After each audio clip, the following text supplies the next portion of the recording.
Sababu nyingine ni kushirikiana na waovu. Kushirikiana na waovu kunamfanya mtu atoke mikononi mwa Mungu.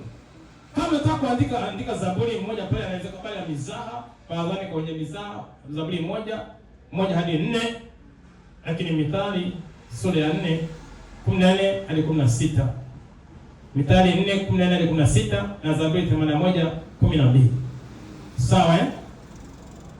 Nieleza kidogo hapo. Anasema, nirudie tena.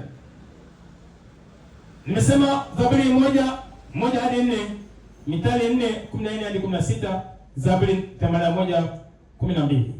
Anasema sababu nyingine ni kushirikiana na waovu. Naomba mnisikilize vizuri watumishi wa Mungu. Hapa duniani hatuwezi tukawa na kijiji chetu, kwamba kijiji cha Makabe ni cha waliokoka, sawa? Alafu kile cha Kwambezi ni cha wapagani. Hicho kitu hakipo. Tunakaa nyumba pamoja na watu ambao wameokoka, tunafanya biashara pamoja nao, tunatembea kwenye sokoni pamoja nao, tunakaa vikao vya harusi pamoja nao, tunakaa kwenye sendo pamoja nao. Kwenye hizo kitchen mnazosema si kitchen hivi, kwa nini wababa amwapeleke kitchen? Wanaendaga aina mali kwa peke yao. Eti wanaenda Ezekiel, ulienda kitchen pale? Lazima tu tunafuatilia vitu. Kwa nini wababa waende wapeleke kitchen? Mnielewa? Anasema sababu moja wapo ni kushirikiana na waovu, watenda dhambi, makahaba. Kushirikiana nao pamoja, wanafanya vitu vibaya na wewe upo umenyamaza. Mwisho wa siku nashangaa na wewe unakwenda. Yaani mimi nakwambia haya mambo yashike vizuri. Wao unapokuwa na watu waovu, lazima uwe makini. Kuna mtu mmoja miaka nyuma hapa Dar es Salaam akaniambia, tena yuko ndani yangu, sasa ni marehemu.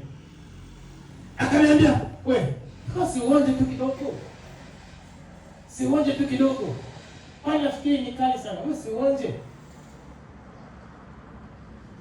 Ni mtu wa karibu, tuko pamoja.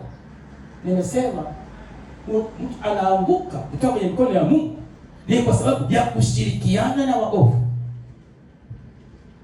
Ikiwa unashirikiana na watu waovu kwenye mambo yao, lazima uwe makini. Kama ni kwenye kazi, kwenye biashara, kwenye ofisi, lazima uwe makini nao, kwa sababu bado wanajua ya kwamba wewe umeokoka, na ili kutoa kwenye wokovu lazima wawe na hesabu za kukuondoa kwenye wokovu wako. Kwa lazima uwe makini na waovu. Mnanielewa? Unakuta rafiki yako ni mwovu, lakini ni rafiki yako. Nakwambia nilishawapa ushuhuda siku moja hapa. Pale Mbeya, alikuwa na binti mmoja. Yule binti alikuwa na rafiki yake. Naomba mnisikize vizuri watumishi wa Mungu. Sawa? Alikuwa na rafiki yake. Sasa hivi si atakuwa mzima semesi. Wakaitana. Yule rafiki yake alikuwa na kijana. Sawa? Yule kijana alimtaka yule binti wa kanisani sasa. Sio nasema na rafiki yangu mzuri. Wakaambizana twende sehemu fulani tukamsaidie fulani. Wakaondoka na yule binti ama binti wawili. Huyo binti huyo kijana na familia huyo kijana mtaka huyo hapa. Wakanisani. Wakaongozana. Walipoingia pale yule kijana akasema, "Unakuja soda gani?" Sikizaga hizo Pepsi. "Unakuja soda gani?" "Pepsi."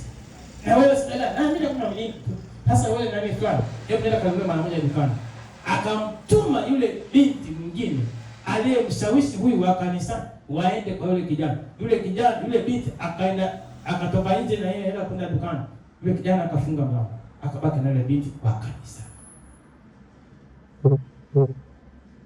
Kilichofanyika pale, alipata ujauzito.